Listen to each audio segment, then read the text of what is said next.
Un chrétien est un bosseur. Un vrai chrétien est un bosseur. Lorsque tu es chrétien et tu es paresseux, tu ne connais pas Jésus.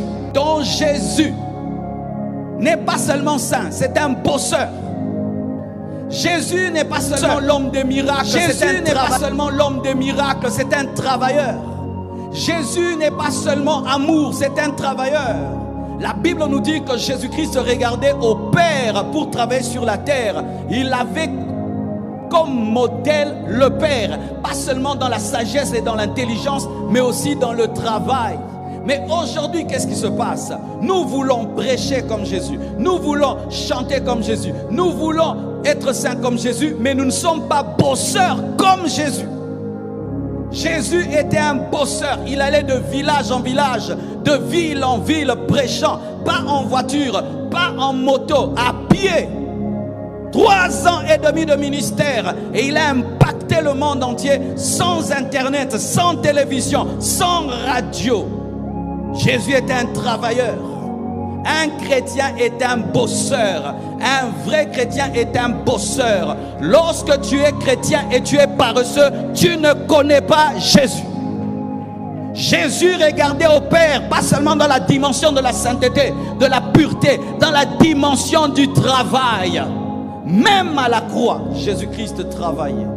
Dans des mauvaises conditions, Jésus-Christ travaillait. Il était en train de déléguer le pouvoir. Il dit, mère, voici ta fille. Fille, mère, voici ton fils. Fils, voici ta mère.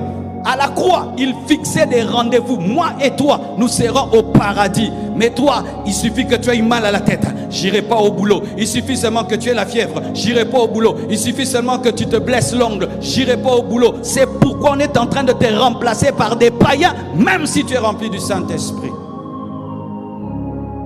À la croix, Jésus-Christ travaillait, nu sur une croix, crucifié. Il continue à travailler jusqu'à ce qu'il ait dit, tout est accompli. Là où tu bosses, tu es connu comme le maladif. Celui qui vient 3 fois par semaine et qui a toujours des raisons et des raisons. Mais à la fin du mois, il faut qu'on te paye comme si tu as travaillé pendant 30 jours.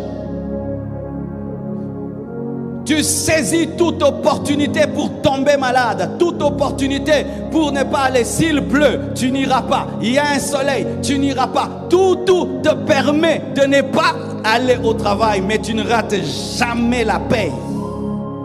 Je t'assure, frère, tu seras remplacé par les personnes qui ne donnent pas raison. Des raisons, des excuses. Tu seras remplacé par les personnes qui peuvent aller au boulot malgré la pluie et même dans la neige.